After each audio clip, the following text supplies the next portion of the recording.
I think that our blind spot on this matter is a cultural one, and that the key to understanding the breakout of human consciousness is dietary and pharmacological, and that what happened to us is, like most animal species, we were very happy to achieve an ecological climax, to fill our niche in the canopied rainforests of Africa. About 5 million years ago, that's where we were at. Fruit eating, canopy dwelling, so forth and so on, or earlier.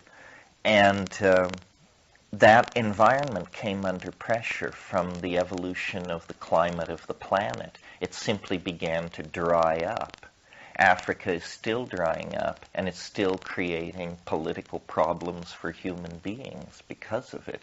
The collapse of the African tropical forests has been feeding into the human adventure since it began.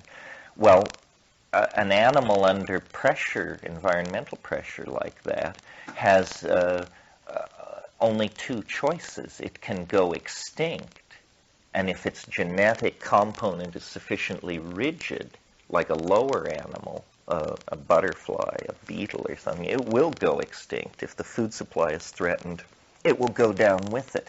Higher animals are more adaptable, and they, under nutritional pressure, will begin to experiment with other foods, unfamiliar foods. The reason animals don't normally experiment with foods is because food specialization is a strategy for avoiding mutagens in the environment, things which cause, interrupt RNA transcription or cause birth defects or something like that, because many plants sequester, meaning store in their tissues, toxic compounds, specifically evolved to discourage browsing and predation. So animals specialize. If an animal is forced out of its creed of food preference and begins experimenting with many different foods, the rate of mutation will rise. And natural selection, working on this higher incidence of sporting or mutation, will produce a jump in evolutionary activity. There will be a rise in lethal mutations, but consequently and coincident with this, there will be a small rise in successful mutations. And to give you an example of this that makes it not so abstract, birth control pills are made from the roots of Dioscorea vines and are grown on huge plantations in Mexico. It's cheaper to produce them biologically than in a vat. Well, Dioscorea is the genus of sweet potatoes, and sweet potatoes in the tropics have always been a very important human food. So here you have in the tropics many genetic and racial variants of these sweet potatoes. Now imagine a hungry troop of primates discovering a patch of sweet potatoes with a high incidence of these steroid compounds in them and chowing down. And so what you're going to get is interrupted lactation, miscarriage, screwed up child spacing. It's just a mess. It's just like stirring the genetic pot. Well, over and over 1.5 million years, these scenarios were enacted many times. The sweet potato example is a fairly benign example. Usually these little experiments in gourmet dining ended tragically. But in this mix of many things recall what is a grassland environment, because by now the hominids are down in the grassland.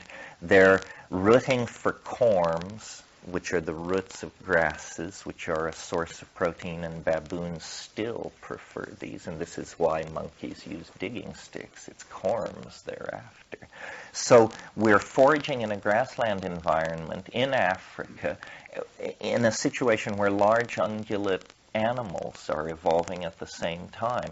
This is the perfect environment for psilocybin mushrooms to flourish. And in all tropical environments where these elements are present, psilocybin mushrooms do flourish. Well, there's no question that our hungry, binocular, seeing, curious ancestors would have checked these mushrooms out. I've seen in Kenya baboons in grassland investigating cow pies because they know from long experience that if you flip over an old cow pie, you'll probably find beetle grubs. And so it's a vector for protein. I mention the cow pies because, as you probably know, they are the preferred environment for the mushroom. Well, so here then is a mushroom sequestering psilocybin in its tissue. And what is psilocybin? Well, for the moment, let's just say it's an incredibly powerful neurocatalyst in primates. And so here come the primates. And they eat psilocybin. And the first effect that they experience at low dosages, so low that you can't feel them, you know, as a self-reflecting person, is visual acuity. Increase in visual acuity, especially, and this has all been secured by measurement in laboratories with grad students, especially edge detection, movement of edges. Well, this is the skill, the ability that is the difference between life and death in an environment of tall grass, both for getting food and for spotting approaching predators who are creeping through the grass on their fuzzy tummies.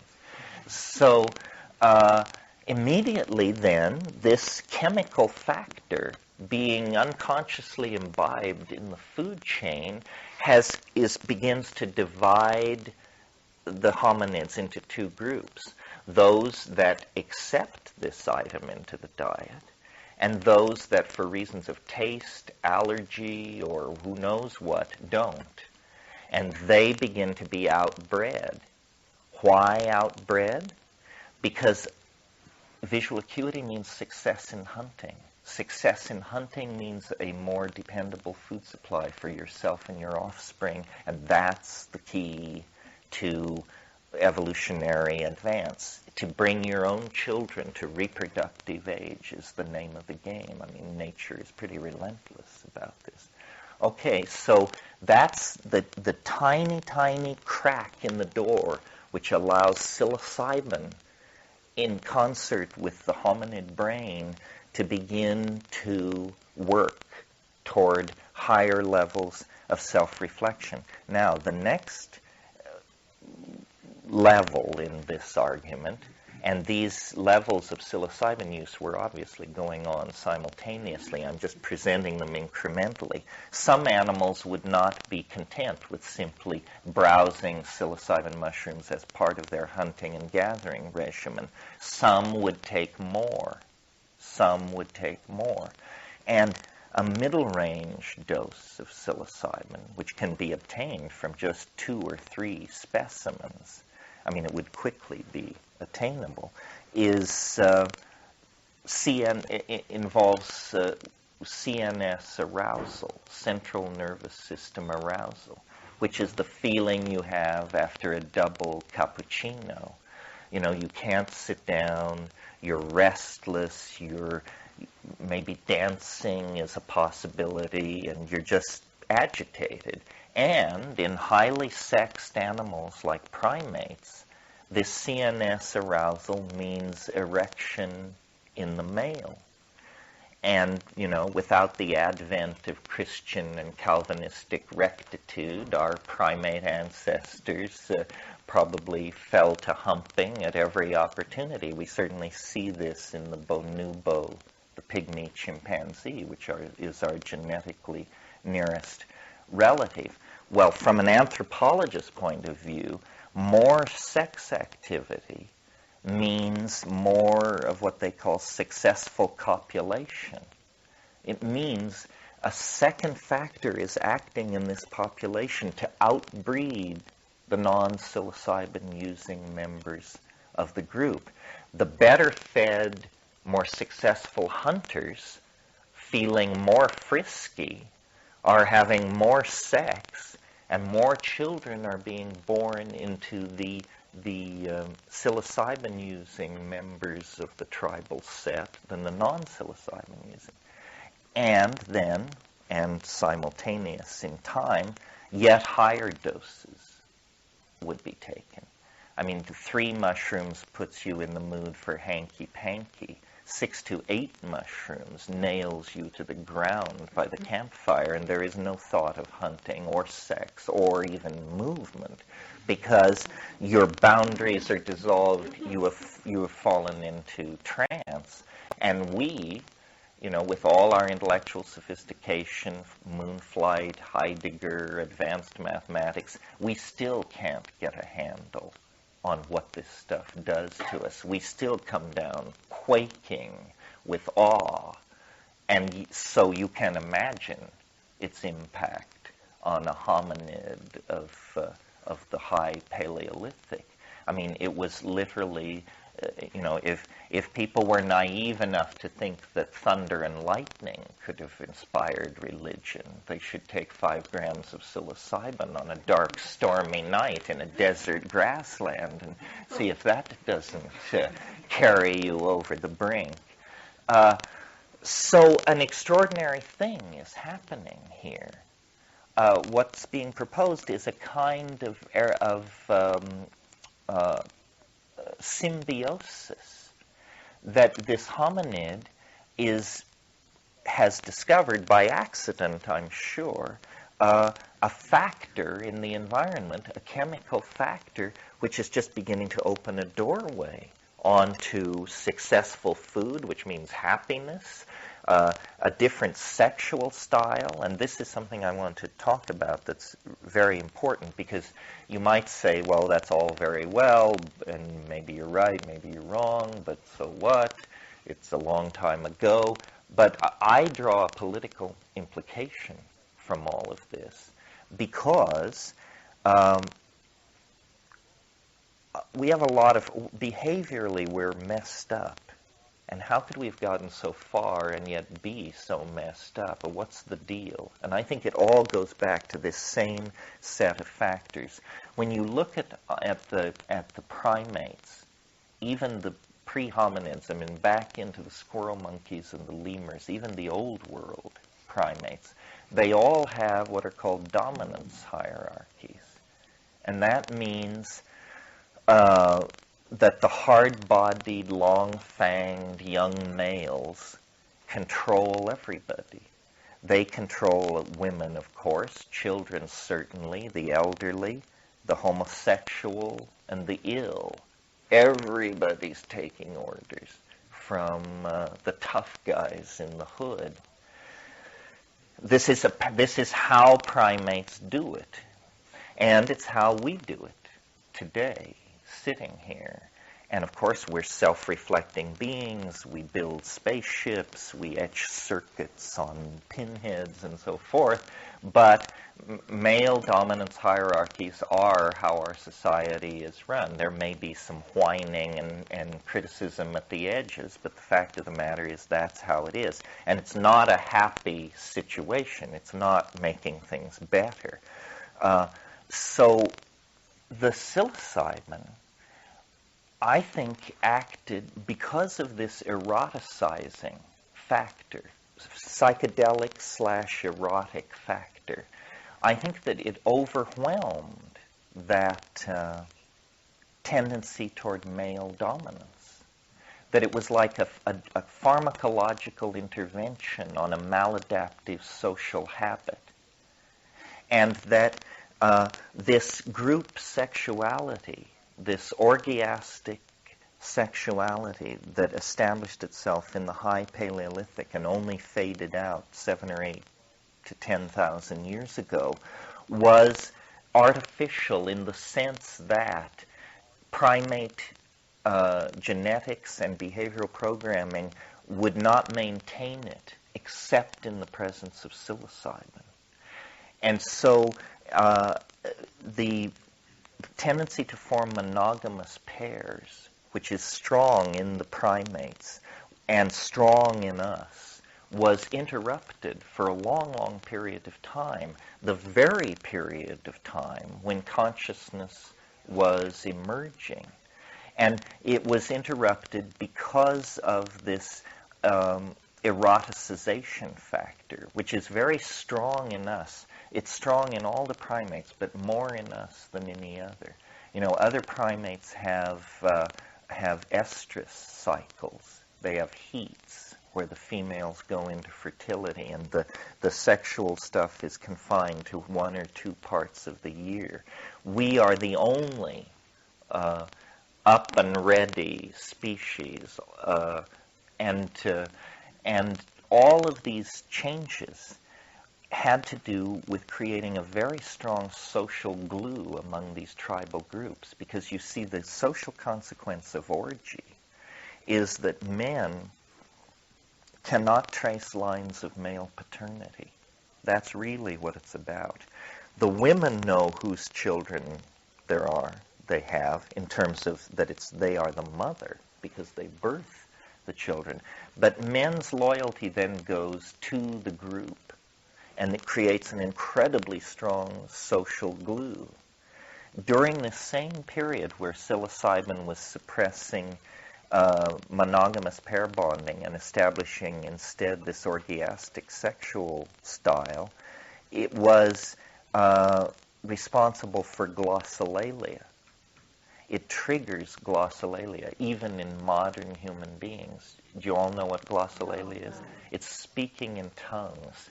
It's linguistic activity, meaning grammatically structured audio output without meaning. Meaning seems to come very late.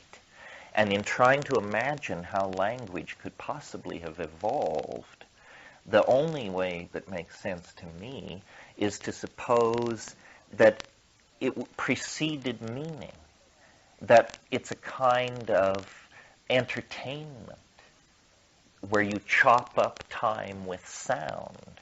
You know, I mean, children do this. They go e, a, u, n, ni, no, no, no. This is chopping up time with sound, and it's amusing. And if you're good at it, you know, as you've all heard Aboriginal people do very interesting things with their voices, then it becomes a kind of entertainment. It was only some late arising positivist nerd who had the idea, aha, you know, we can decide that na means water. And then somehow we can play this game where when I say that, you know, and then the game, we were off and running. But I think language could have been 100,000 years old at that point, or maybe not that old, but that the grammar, which through Chomsky's work and others has been established to be innate in the organism, was established before the convention of meaning. That's why the rules of transformational grammar work for all languages, because they are deeper. They are the hardware. Local languages are the software.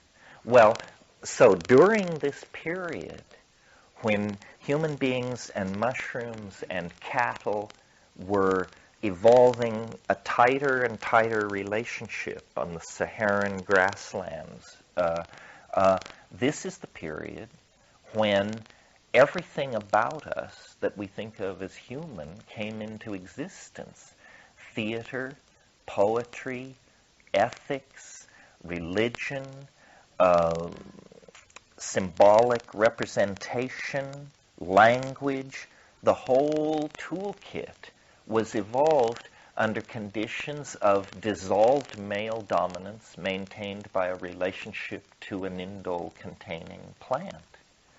And you can see in the last dim echoes of this era that have gotten into the archaeological strata that what was present was a religion of a goddess. Nature was imaged as feminine, and this goddess was always horned. That means she is a cattle goddess. Cattle are right in there at the beginning, and it's an image of boundary dissolution and orgy. There are no established edges, no cities, no territories. There is simply, this vast grassland cut by rivers and, islanded with rocky upland. And in this, people existed in two phases, I think. An early phase, 30 to 45,000 years ago, when the cattle and the human beings and the mushrooms were all together, but there was no institution of husbandry as such. And then a later phase that comes at the end of the Magdalenian, about 18 to 20,000 years ago, that only disappeared about 10,000 years ago. And at that point, it was like what we're experiencing. It was like the end of the world, because as the mushrooms died away, and they faded for climatological reasons. First, they retreated into seasonality, then into the rain shadows of mountains, and then finally they were a rare trade item. The scarcity of mushrooms forced the evolution of a special class of people to take them, shamanism, priesthood, all of these things. And finally, when there were no more mushrooms, the primate programming that had been held in abeyance for perhaps 300,000 years to some degree returned with a vengeance. And the orgiastic sexuality was suppressed, nomadism ended, agriculture was invented, city-states, slavery, class hierarchy, standing armies, the whole toolkit of male dominance, Western civilization, alphabetic existence, so forth and so on. It came into existence slowly, and we may talk about this if it's interesting in more detail. But this is our story, I think, that we were created by an unlikely confluence of a neurological catalyst and a foraging omnivorous monkey.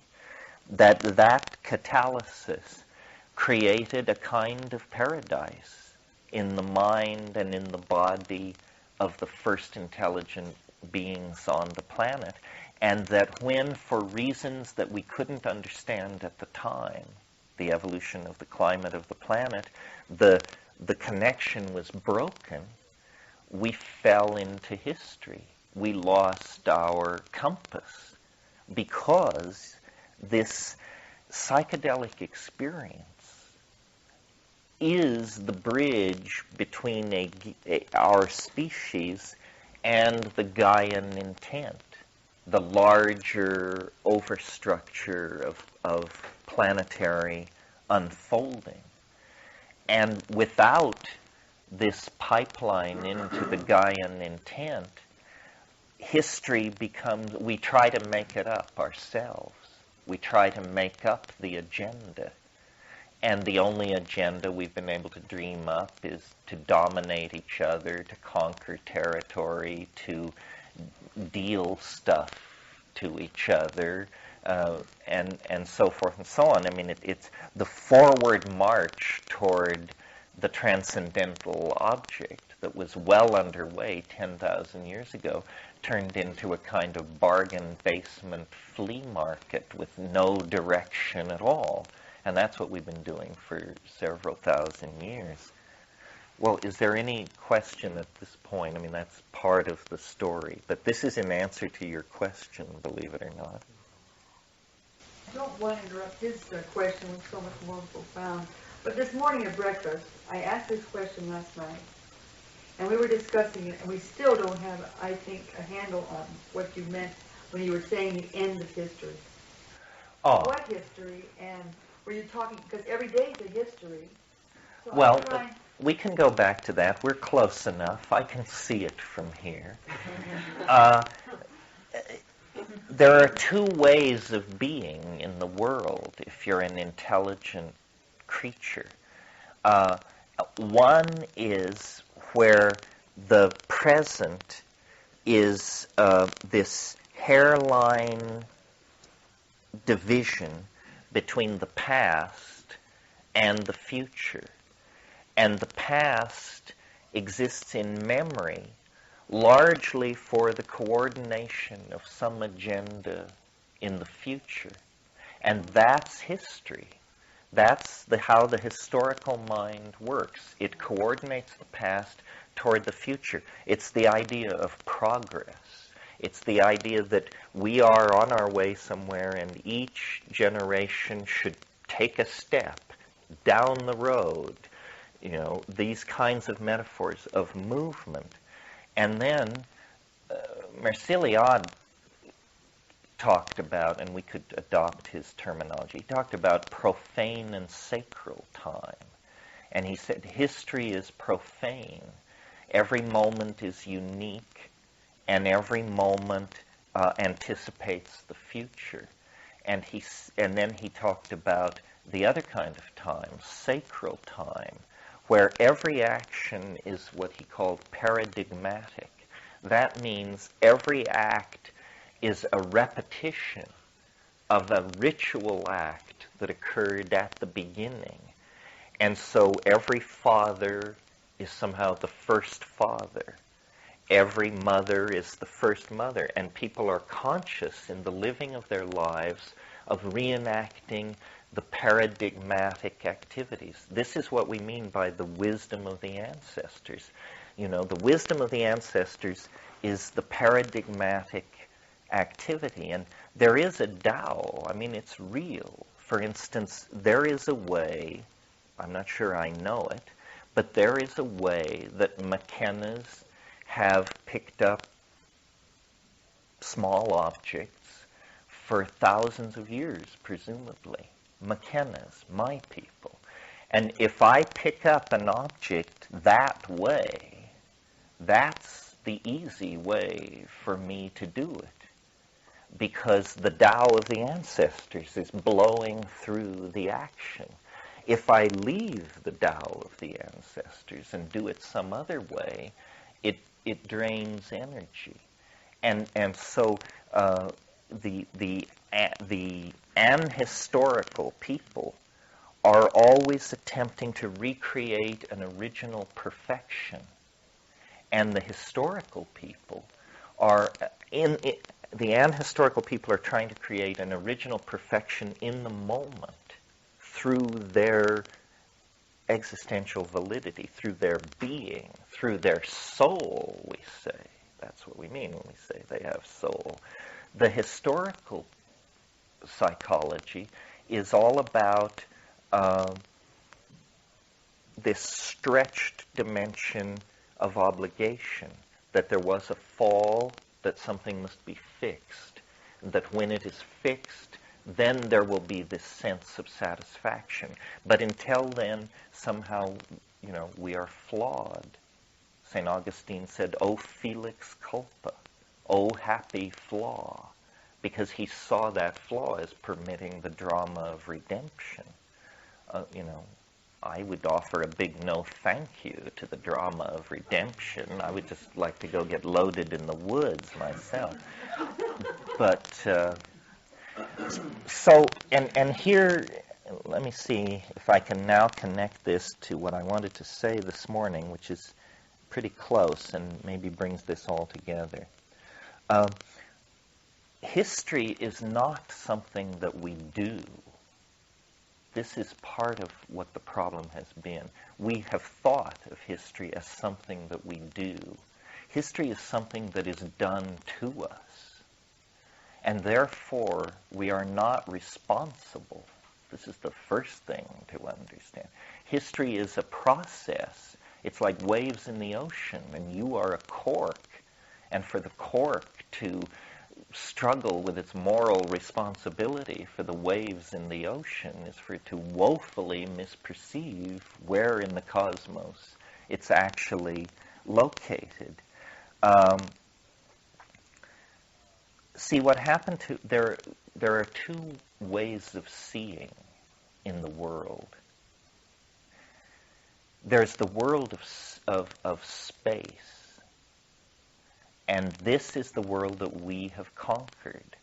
Literally, the phrase, the conquest of space, we know what that means. The world of space is coordinated through the eyes. And it is the place where history is enacted. But there is another way of seeing, and we pay lip service to it without really understanding what it means. The third eye, if you want to follow that metaphor, or let's just call it the inner eye. The inner eye does not see space. The inner eye sees time. And if you do not have an inner eye, you are blind as a bat when it comes to time. And this is what we did. I mean, we blinded ourselves at the beginning of history. We stabbed out the inner eye. And this is why history is a blind groping, Western history, because we can't see the landscape. We closed off the inner vision that shows you the unfolding topology of time. And the way we closed it off was by abandoning the psychedelic experience. That's what the psychedelic experience is. It opens the inner eye, and what the inner eye sees is time. You may not realize that's what you're seeing, but that is what you're seeing. In the same way that a person who's blind from birth, suddenly given eyes, might say, is that the world? You know, is this stuff that I'm suddenly aware of the world? And so what we have to do is open this inner sight to time. Now, think about it for a minute. Plants exist in time. They don't need to know about space. It's a very, very tenuous concept for a plant because they don't have motility. It's a rumored dimension that some of their more advanced metaphysicians hypothesize, but they live in time. Now, an animal is a thing of space, of eyes, of legs, of coordination, of fang and claw.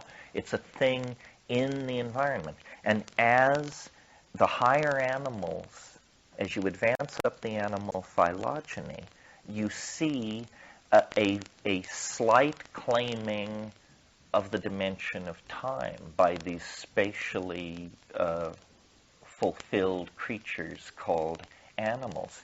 We are neither plant nor animal. We are something else. And we can exist in space and time if we will cultivate animal and plant connections. Now, how do we cultivate animal connections? By being physical, by exercising ourselves, by honoring our bodies, by understanding our bodies, building them, putting them through various things. It's a tool. It's our tool dropped into the world of three-dimensional space. And how can we be like plants? How can we open the inner vision to the world of time? By flooding our nervous system with the same alkaloids that they maintain in their living tissue for the purpose of stabilizing in that environment. A human being is a kind of plant-animal combination when they are at perfection. That's why shamanism is such a high ideal, because what shamanism really is a symbiosis with the plant world that opens you to the landscape of time. And to ordinary people, it's pure magic. They can't see it. And yet to you, the shaman, it's as obvious as the spatial world. So this co-evolvement between human beings and plants is quite necessarily the concomitant to our intelligence. Our intelligence is simply a triangulation of higher dimensionality. That's what intelligence is. I mean, and this word dimension, I mean, don't be scared off by it. If somebody tells you that a system has 11 dimensions, all they mean is that there are 11 variables necessary to define it. There's no arm waving, or you have to go to Harvard or something. It's just, there are 11 variables necessary to define it. In 3D, 3. In 4, 4. The reason I think this is important is because we need to open our inner eyes to time, because something is about to happen in the time world that we need to anticipate.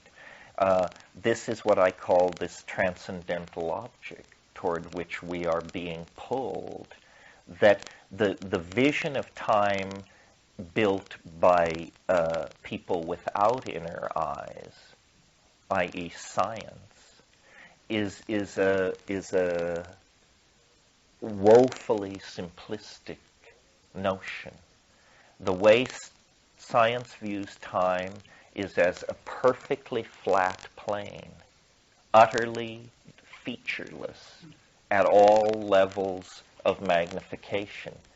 Now, the reasons for this, there are historical reasons for this, there are psychological reasons. The historical reasons are science began with the Greeks, who were master geometers, and they sought to model the cosmos using the perfect objects of Greek mathematics, the perfect sphere, the perfect cube, the dodecahedron, so forth and so on. One by one, these perfect mathematical objects have been found inadequate to the description of nature.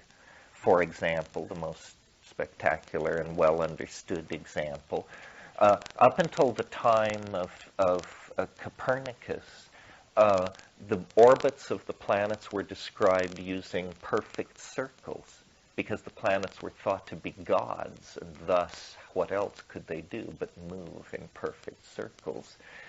Anything less would compromise their godliness. But it was found that when you used perfect circles to compute the orbits of the planet, you never got it right. What you had to do was drop in smaller perfect circles. And as observational accuracy increased, yet smaller circles. These are the famous Ptolemaic epicycles. And so finally, in order to compute the position of a planet, you had a perfect circle with perfect circles, with a perfect circle going around. Do you get the idea? And by this tormented method, you could predict with reasonable accuracy the location of the planets. Well, it took Copernicus, with help from Kepler, to come along and say, this is all nonsense. Ellipses describe the motion of the planets. And when that adjustment was made, all that Ptolemaic nonsense fell away. So one by one, the perfect Mathematical objects of the Greeks have been put aside as inadequate in and of themselves to describe nature. But there's one glaring exception to this. The original assumption that time is invariant was retained. The idea that time is a perfectly smooth surface. And what I mean by that, to give you an idea of what a perfectly smooth temporal surface, what its consequences are, if you study statistics for 10 minutes, the first thing they tell you is chance has no memory. The second thing they tell you is that if you flip a coin, its odds of coming up heads or tails are 50-50. Well, but now notice that if the odds were really 50-50, the coin would land on its edge every single time. And this is the rarest of all consequences in coin tosses. I mean, you can live a life in low bars and never see a coin land on its edge. Of course, if the bar is sticky enough, you might. So some strange force, some magical force decides whether this coin will be heads or tails. The possibilities are that it will be heads or tails, but it can't be both. So out of the class of the possible, one outcome is selected for what Alfred North Whitehead calls the formality of actually occurring. The formality of actually occurring. Well, in a sense, science then is revealed as the domain that tells us what is possible. If you want to know if something is possible, you ask a scientist. But no scientist can tell you out of the class of the possible why it is that certain possible things will actually occur and other possible things will not occur. In fact, they will tell you this is not a fair question. So in order to do science, there has to be this assumption of temporal invariance. This is because science is built on the concept of experiment. Without experiment, there is nothing that you can call modern science. And built into the concept of an experiment is a very untested and not deeply examined idea, which is that you can restore what scientists call initial conditions. In other words, the way experiment works is they say, set up the apparatus this way, do the procedure this way, and theory tells us that this will be the result. Now do it. Now get the result. Now, and then they say, now do it again and get the same result. This do it again part of the thing contains within it the assumption that you can do it again, that you can restore initial conditions, when in fact this is not true. Suppose we want to do a very simple experiment. We want to measure how far a ball bearing will roll if we roll it down an inclined plane of 45 degrees that's 12 inches long. So we pick up our ball bearing, we carry it to the top of the plane, we release it, and the ball rolls down, and we measure how far it goes. Then we say, do it again. That means restore the initial conditions. So we pick up the ball bearing, we carry it to the top of the ramp, we let it go, and the thing happens again. In this simple example, initial conditions appear to have been restored because basically we are assuming so. Notice you never step in the same river twice. And it took my friend Ernie Wall 5 years ago to point out that if that's true, you never step in the same river once. but that's another story. So my point is that the people who created the idea of time as a perfect surface, their inner eyes were closed. They had been closed long ago by the rise of the phonetic alphabet, by the rise of monotheism, by the rise of certain kinds of cultural values, and by the absence of a psychedelic experience. Western civilization is the bundled group of civilizations that have been most distant from plant hallucinogens for the longest time.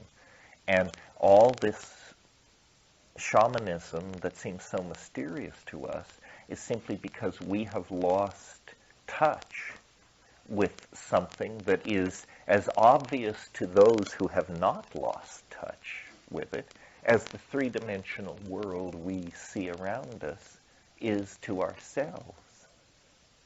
A part of what I'll talk about in the course of these meetings is a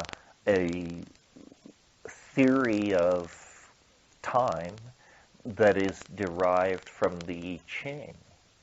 The I Ching being a very old Chinese oracular system with its roots in Central Asian shamanism and so forth and so on. I don't want to talk about that this morning, but the reason I mention it is because there was a fellow here last week who was a scholar of the weird, W-Y-R-D, the weird being a Celtic theory of magical connection that basically sees all of reality as a kind of wave mechanical jello through which resonance and influence is being conveyed. And as he unfolded this for me, it was very clear to me that it was very much like what I had discerned in the worldview of the people who created the I Ching, and it's very much what I discern on another level in the world view, mathematics, mythology, and psychology of the classic Maya. So what is becoming apparent more and more, and through the work of people like, on one level, Ralph Abraham's mathematical archaeology and Sheldrake's morphogenetic field, is that there is a reality which we're not seeing, which is we can only make our way toward it by the most tortured of intellectual constructs. I mean, we talk about quantum non-locality, we talk about synchronicity, but we don't see it.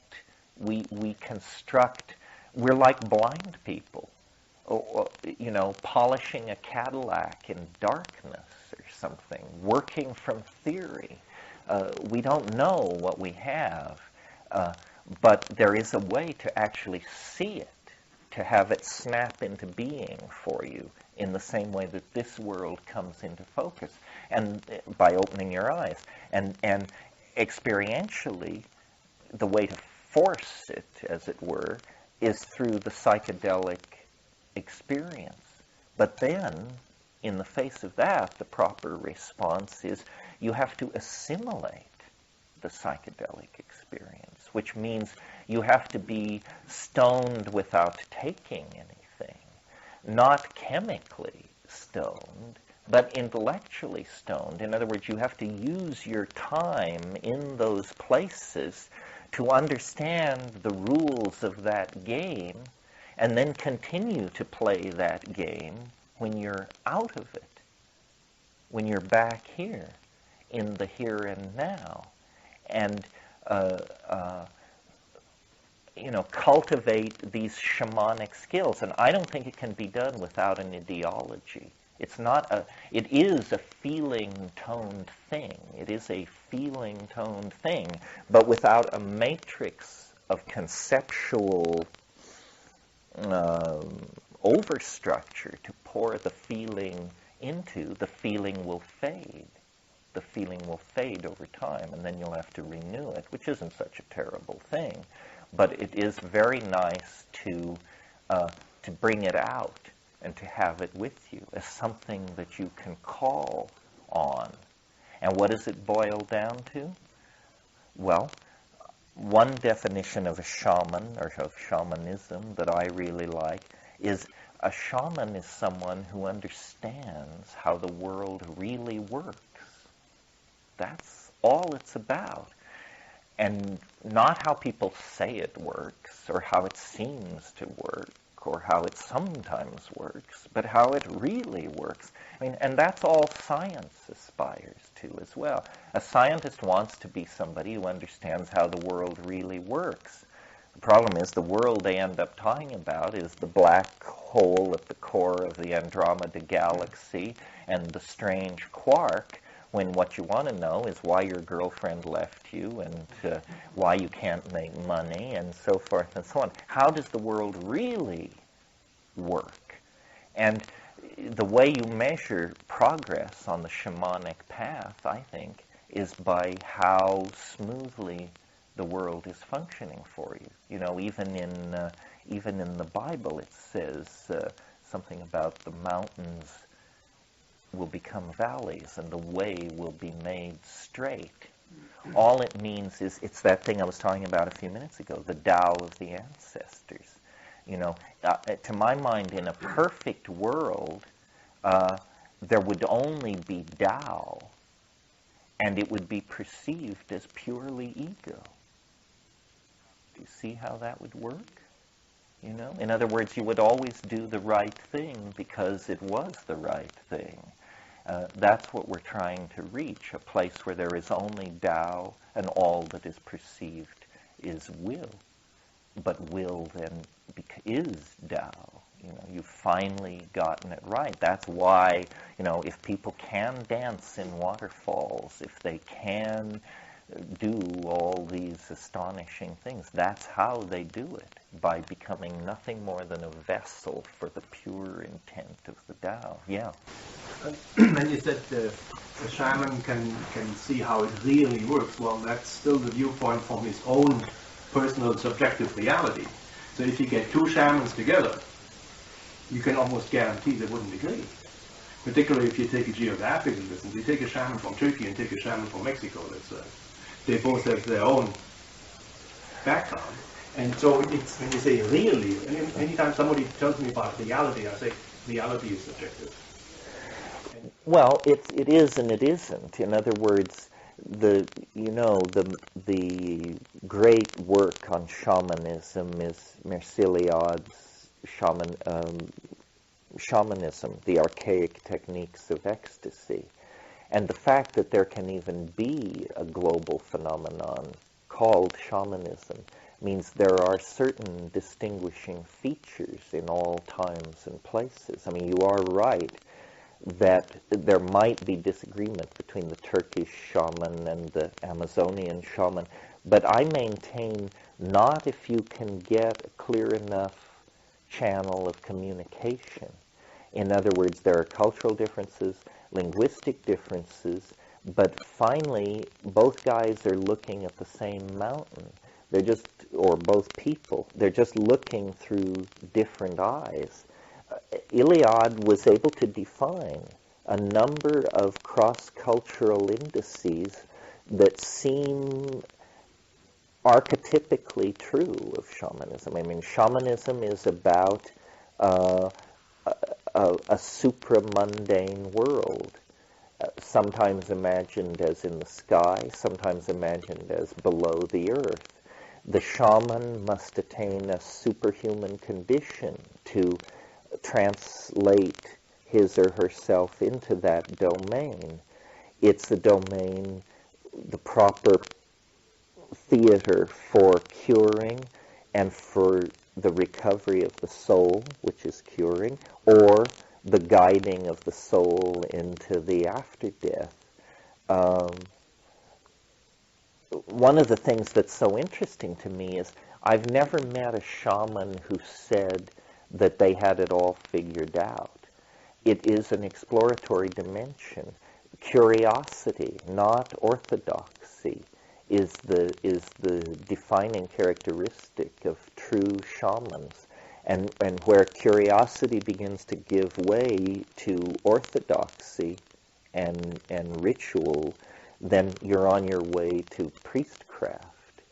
The thing that is so astonishing about the psychedelic experience at reasonably intense doses is that you discover the landscape that you may previously have only known from reading Merciliade and Erich Neumann and these people. But what we need, you're quite right, are better descriptions so that we can know what we're talking about. You know, once the New World, meaning North and South America, was known only from the uncollated journals of travelers. And somebody would write that at noon we passed a great river flowing into our left. I estimate its volume as twice that of the Rhine, but we have no time to ascend it. Well, then perhaps 10 years would pass and someone else would then ascend it. So slowly, from the notebooks of travelers, a seamless quilt of accounts could be put together, and then you begin to draw maps. But we're not at that stage with shamanism yet. I mean, I had a guy who was wearing a penis sheath say to me one time, "Don't think that because we are so different from you, that this, meaning the psychedelic experience, is easy for us.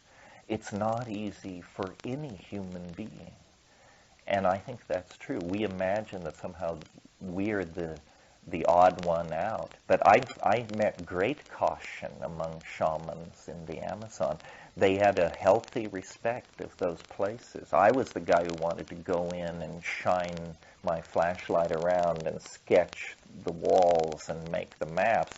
And they said, no, we've got sick people, we've got problems, we just want to get in there, fix it, wire it, and get out.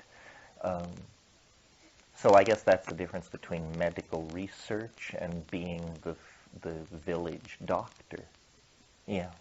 Could you compare and contrast the experience that comes through the plants from psilocybin and the experience that comes from a synthetic, specifically MDMA? Sure. I mean, well, psilocybin can be contrasted to any compound. It's different from all other compounds, including all other psychedelics. Psilocybin is very interesting and should be studied more deeply because it does things that are quite miraculous, that are very close to the surface. In other words, ordinary scientific methods of research, I think, could get at some of this. The first thing that is astonishing about psilocybin is that of all the psychedelics, of all the psychedelics with the possible exception of DMT, which is a whole special case, psilocybin is the most easily capable of generating visions. And that fascinated me. I took a lot of LSD, and I was really hyped for LSD. I had read, I was waiting, I was fully informed and prepared by the time I got to my first LSD trip, and I was somewhat puzzled by it.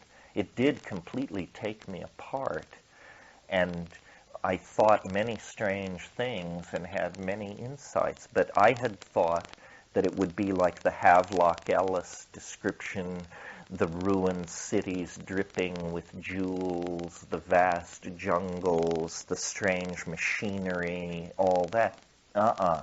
Later I discovered that by smoking good Bombay black hash on LSD, you can sort of coax that into existence. But an easier thing is psilocybin. Psilocybin just causes you to hallucinate furiously. And I don't understand how people can take this so casually. I mean, maybe we need to talk about the taxonomy of hallucination.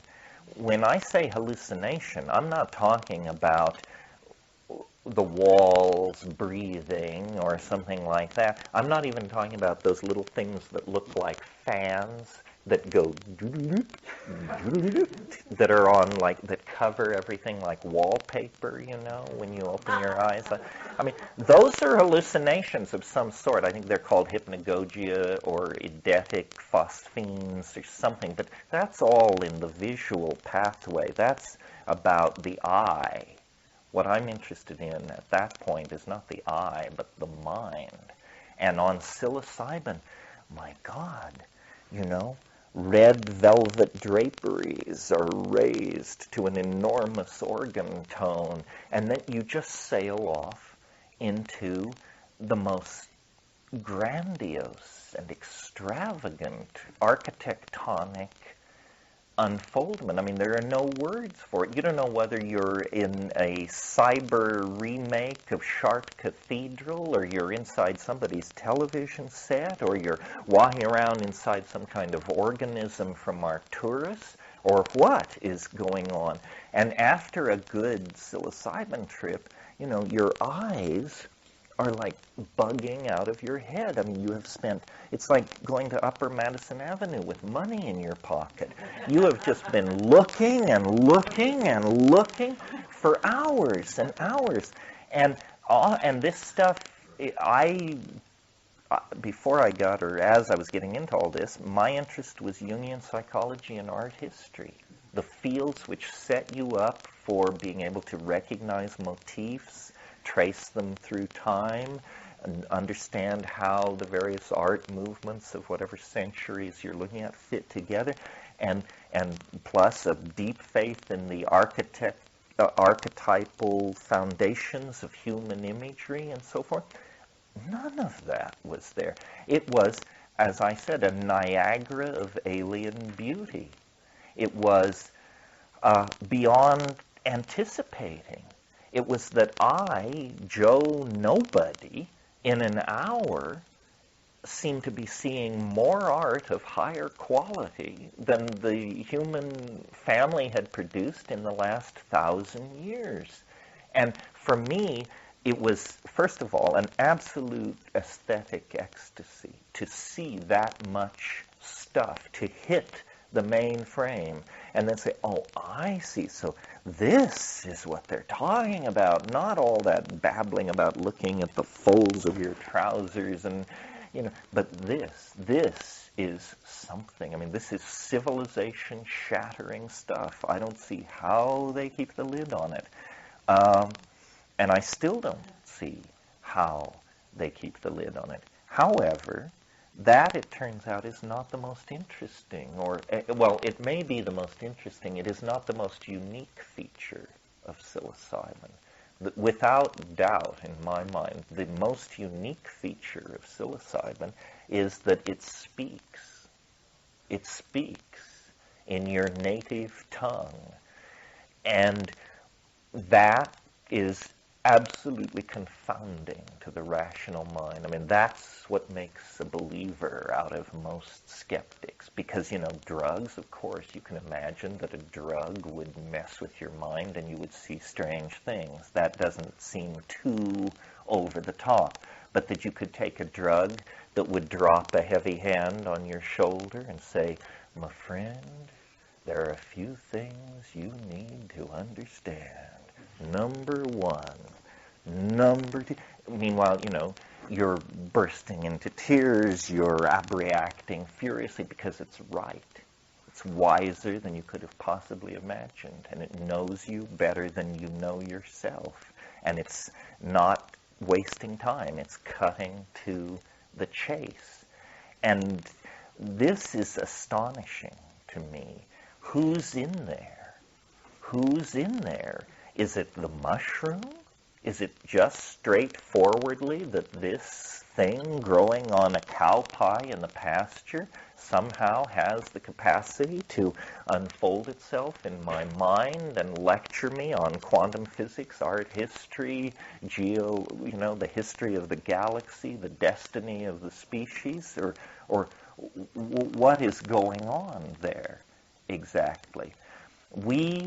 When someone tells you stuff you've never heard before, as fast as you can take it in, the only mode we know for that is conversation. And so you must assume you're having a conversation with someone at that point. And the information is, so puzzling. I mean, I believe that on a good psilocybin trip, you not only see things no one has ever seen before, but what you're seeing, no one will ever see again. That's how big it is in there. It is beyond the ken of the human imagination. Why is it like that? Well, that's a very interesting question. Rupert says, this is just a stab at it, that these molecules not only give trips, they record them. And when you take a substance that has been in use by human beings for 500,000 years, let's say, you walk into the largest database on the planet of dreams, of hopes, of aesthetic insights, not only the human world, but all the other worlds that the mushroom claims to have flourished in, because it is not a terrestrial organism. It's engineered for deep space. It can percolate between the stars. In the course of 1,000,000 years, at sublight speed, it could percolate across the galaxy. And 1,000,000 years is a tiny fraction of the time that it may have been in existence. The miracle is that it will have anything to do with us, that it is a being so enlightened, so unperturbed, that it will actually stop whatever it's doing and talk to you. And you have the feeling when you're dealing with it, it's totally claiming all of your attention, but you have the feeling that it is something much more like the Bell, the ITT International Phone Net or something, that many of these conversations are going on. And it will answer any question you can ask. The bigger you can frame it, the easier it is for it to answer it. And so it shows you, the rise and fall of worlds, species, and civilizations, galaxies like grains of sand. It says, been there, done that. It's all here. And so I think that the Gaian mind produces these things, and that they are like pheromones. They are information-bearing chemicals. And it's a great mystery. It is the mystery.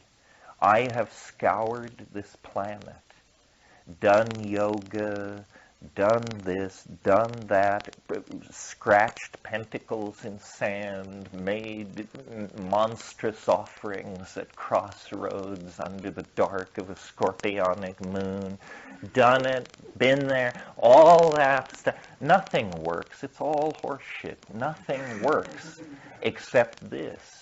And this works, not a little, not 50%, but 1,000%. It's like the thing that you have been most trained to accept doesn't exist. It does exist. They were wrong. They lied to you for some weird reason. This is the secret which is not supposed to be told. And why I can tell it, I'm not sure. Nobody ever came to me and said, you mustn't. You're part of the brotherhood. You're an initiate. You must keep silent. Nobody ever said that to me. And I've never been initiated by anybody particularly. I learned this stuff by reading the Boston Museum botanical leaflets, and then, putting tummy on the line. And it's a secret which dwarfs the enterprise of human history. And all that is required for you to be a part of it is a simple act of courage. Nobody goes to the ashram at 9 o'clock in the morning with their knees knocking in terror and dread at what they know is about to sweep over them. That's because yoga doesn't do that. Nothing puts you on the line like this does, because this is what you say you want. It's easy to be on the spiritual path. You just try one screwy thing after another and go forward. But when you arrive at this level, the name of the game changes. You sought the answer, you got it. Now what are you going to do with it? It's terrifying to me. I have no doubt that if I wanted to be the monk on Cold Mountain and go up into the mist and chop wood, and every once in a while the village people every year or two would say, oh yes, he's still up there. We glimpsed him naked in the snow. He lives in a cave. I could do that. But the price you pay when you finally find the tool of ultimate transcendence is that you will become incomprehensible to your fellow human beings, because they are not where you are. They are caught up in the idols of the tribe. They live in the anthill. They're worrying about, the oil leaks in their Jaguar. And but it's a different thing. All other spiritual disciplines drive with the accelerator to the floor. That's how you do it.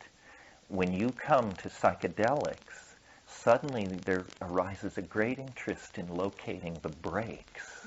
The brakes become all important, because you can now proceed at whatever rate you wish.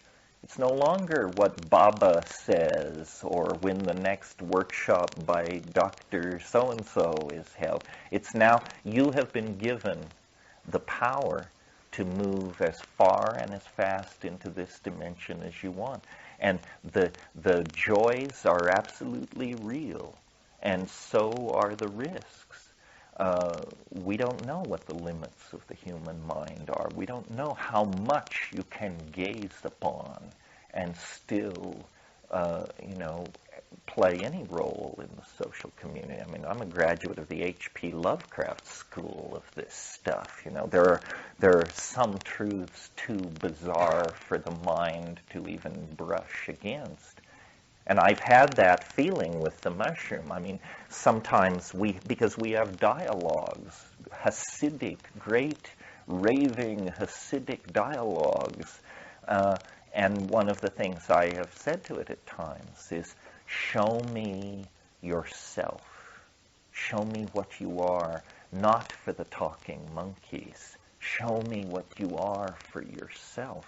And it's terrifying. I mean, the temperature drops about 15 degrees in about 15 seconds, and there's a low organ tone, and black draperies begin to rise. And after about 2 minutes of this, you just say, that's enough, thank you, of what you are for yourself. Let's go back to the dancing mice, the cheerful Paisleys, my relationship, and what we think about human history, but no more, because it is beyond comprehension. It's the real thing, folks, what all these people were talking about on the mountains, in the cave. And the strange thing is, it's among us. It's completely among us, and can be pursued by anybody, by any free-thinking human being. And I don't ultimately know what it means. Out of it, it's given me, I believe, a complete map of human history.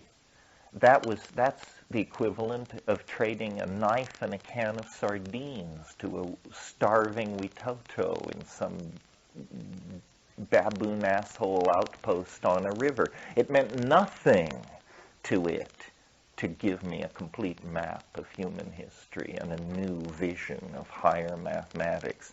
They've got trade goods like that lined up from here to Hosanna.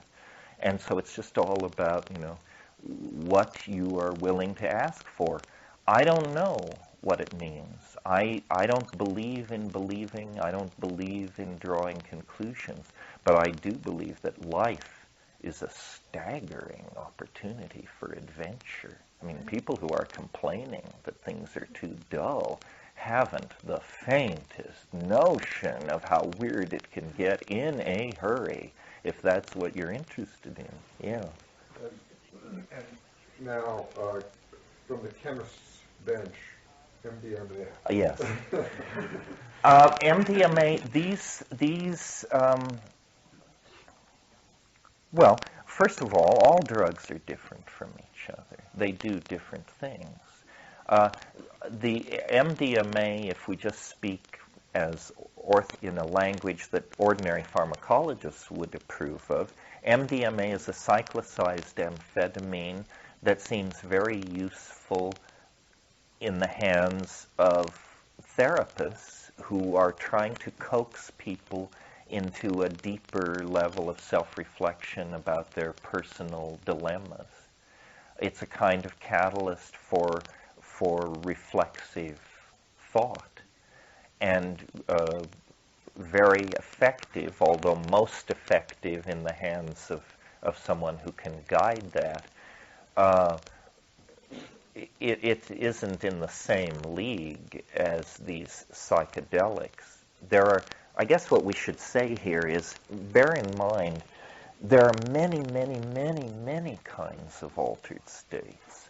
There's dreaming, there's orgasm, there's fury, there's fear, and these are the ordinarily accessible ones. There's also, what happens on 2 vodka gimlets.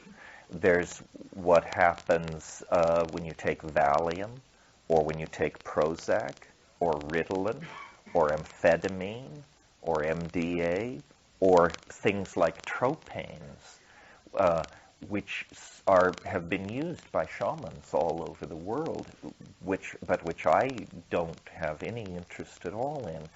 Tropanes being the solanaceous plants, L-hyoscyamine, atropine, these things which create states of complex delusion. There's no doubt about it. You do walk off into your own private Idaho. But it's not transcendental. It's watery and occult and about power and about illusion. It's great for magic. But, magic is not great for the soul, so bear that in mind. As to why these things are different, I think drugs have morphogenetic fields, and MDMA, which was invented in 1914, has a kind of empty skyscraper. It's being slowly inhabited by the trips of the people who take it. But the people who take it are all probably tend to be upper middle class, white, English-speaking people of privilege.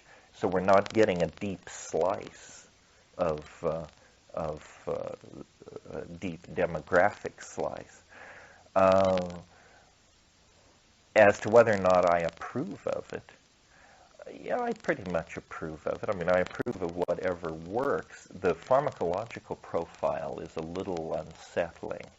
In other words, it does do things to the architecture of the nervous system that is debatably not a good thing. But you can block that effect with Prozac. Apparently there's a toxic molecular subspecies in the MDMA that is reuptaken with the serotonin. But Prozac, being a serotonin blocker, will actually block this effect of the MDMA.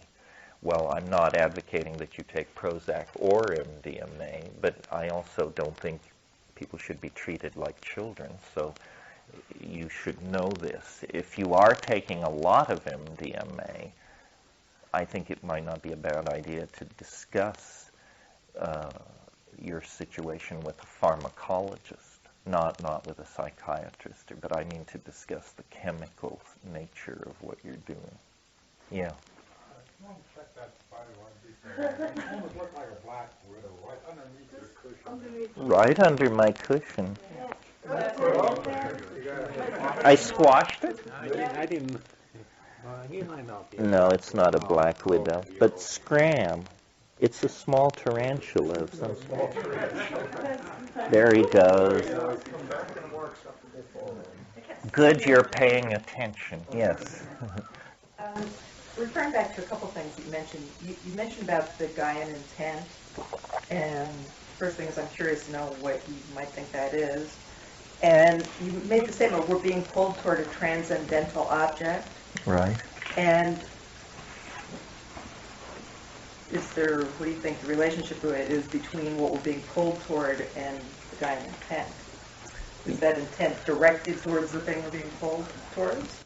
Yeah, I think so. I mean, I think that we have a low-dimensional slice of the process, so we see it as unfolding in time. But at a higher level, it's sort of a done deal. I'm not a determinist exactly, but I think things are more predetermined than we tend to think. I don't think you can assume, as many people do, that humanity is an abomination and that we've escaped from nature's control and that this is just a terrible mistake. It's not a terrible mistake. It's a temporary disequilibrium that is somehow necessary to the planetary intent. The Gaian intent, because Gaia, if we believe that the planetary intent is intact, then apparently the Gaian intent is willing to sacrifice a huge amount for this human experiment. It's accepting the extinction of species, the toxification, the clearing of the environment. And when I look through the inventory of natural situations, trying to find a similar situation where this kind of thing goes on, where I find it is in the intrauterine environment immediately before birth, before transition. That, I mean, suppose if fetuses had political voices other than the Christian right, they might say something like this, we've lived in this amniotic ocean, it's been wonderful, and now we've used up all the resources, and the walls are closing in, and apparently we're going to be crushed and strangled to death in the birth canal. And what it really is we've used up all the food in the egg. We've used up all our resources, and so nature is pushing us at a fairly intense rate towards some kind of transformation. And we talked the other night, I think, about, is nature the baby or is nature the placenta? And in other words, are we supposed to take care of nature and nurture it and preserve it? If it's the baby, that's appropriate. If it's the placenta, that's grotesque. If it's the placenta, it's supposed to be buried under the old apple tree, and we push on to new and different states of being. I think nature is a transcendental engine. Last night I spoke of it as a novelty conserving engine. Transcendentalism and novelty are to me the same thing. I think nature would never be content with a climaxed ecosystem at equilibrium. It will always send asteroid impacts, rivers flooding their banks, viral plague, because it likes to shuffle the deck, because what it wants is something it doesn't have yet. But we are, novelty has lodged in us. Novelty is not raging among the termites or the seaweeds of this planet. Their times came and went.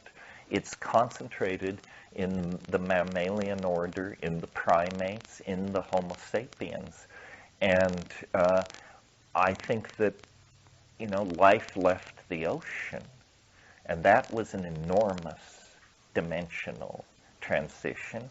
Life left the wordless, unlanguaged world of the brute mind, and that was an enormous transition. And so we are poised on another one of these transitions. Somebody faxed me a thing last week. It amused me. It said, it was just a big sign. There was no message with it. And it said, when you strip away the hype, it's just another concrescence. And that's what it is. It's just another concrescence. They come along every million or so or 100 million years. And we have the great good fortune to be very near the cusp of one of these things. And my fantasy is that 100 years from now, this planet will be empty of human life. That, the cities will be falling into ruin, we will have gone. Where? I'm not sure. But I can feel it, like the growth of the internet, the rise of psychedelic compounds. We don't know where we're headed, but we're, oiling the wagon wheels, putting the dogs and the old lady into the wagon, and we're headed west to Oregon, to the Ohio Valley, somewhere. But this time it's not in three-dimensional space. We've finished that process. And my motivation in talking to people like this is I think that you become, I was almost going to say as I am, but that's too horrifying to contemplate. But you become psychedelic by taking psychedelics. And what psychedelic means is free of anxiety, because you have the larger picture. People need to be able to rationally think in terms of 10 million years, a million years, 50,000 years, to get the context of what's happening. And then the idea that somehow since the Renaissance we could have broken loose from God's yoke and created some kind of an abomination just turns out to be one more fantasy of the engineering mentality. And that we are involved in a very dramatic process.